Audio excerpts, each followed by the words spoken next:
Bom dia, tudo bem? Vamos continuar falando sobre o dosha vata. Eu acho muito importante falar sobre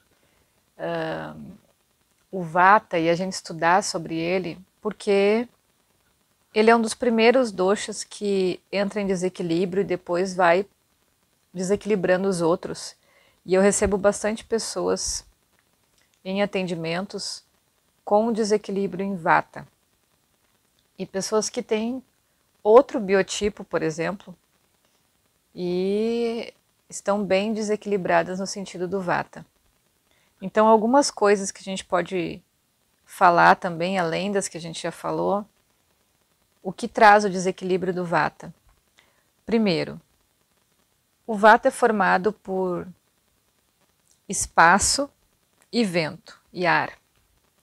Então, imaginem o tanto de sensibilidade que tem contida nesse dosha.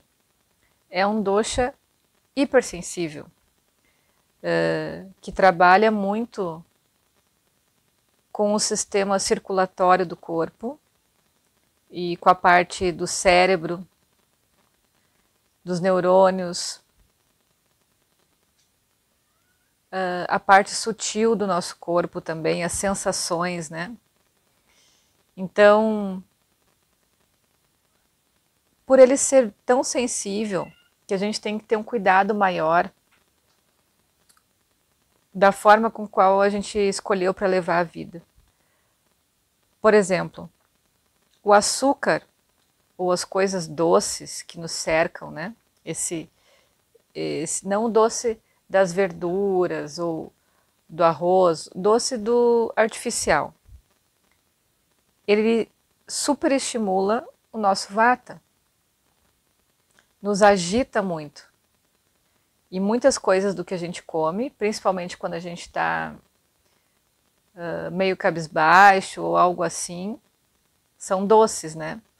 A gente não percebe também que quando a gente vai tomar um cafezinho, vai tomar às vezes um suco, a gente também muitas vezes coloca açúcar, e o açúcar refinado, que é o mais grave de todos. E da mesma forma a gente está passando esse sistema para as crianças. Eu costumo dizer nos atendimentos que dá para a gente adoçar o que a gente precisa com outras coisas que não seja o açúcar. Por exemplo, as frutinhas passas, tem um pezinho de estévia, que é uma plantinha que é super doce também, coloca uma folhinha já extravasa a sensação de doce. E mel, melado, até o açúcar mascavo. E mesmo assim, reduzir bastante o consumo de açúcar. Uma das coisas que eu uso para adoçar também é o suco de cenoura e o suco da beterraba. Então, quando a gente passa a beterraba ou a cenoura na centrífuga e fica aquele suco concentrado, aquilo pode ser misturado também em bolo, em sucos, e fica bem docinho, bem gostoso. Então, além do açúcar, eletrônicos também desequilibram rapidamente o vata. Pensa tudo que tiver movimento, e principalmente que mexer muito com os olhos, que for, não só com os olhos, com os sentidos em si, né? E agitar os pensamentos, ele está desequilibrando o vata, está auxiliando para desequilibrar o vata. Eletrônicos, movimentos constantes, tudo muito rápido. E quando a gente está olhando as coisas no celular ali ou na televisão, tudo passa muito, muito rápido, muito explosivo, muito dinâmico as coisas, né? Comidas e líquidos frios, principalmente quando tá os dias mais friozinhos assim. Fazer atividades à noite, atividades que acelerem os sentidos também. À noite, estar em contato com essas luzes fortes ou que ficam piscando. Som alto, som agitado. Às vezes coloca de manhã ali um som agitado para ir para o trabalho, você já está no movimento, já está se deslocando, né? Com muita agitação visual à sua volta, ainda coloca mais um som agitado, alto que entope os sentidos. Aí você sobrecarrega a visão, o cérebro, tem que raciocinar rápido, ouvido, e fica já super agitado. Então tudo isso está contribuindo para acelerar o Vata. E o Vata em desequilíbrio causa também uma sensação de vazio, uma sensação de não pertencer.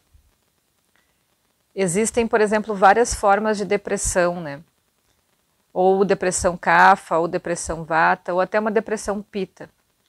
Então, uma das características de depressão Vata é esse querer pertencer ao grupo, querer pertencer a alguma coisa, correr, correr, correr atrás, e nunca é o suficiente.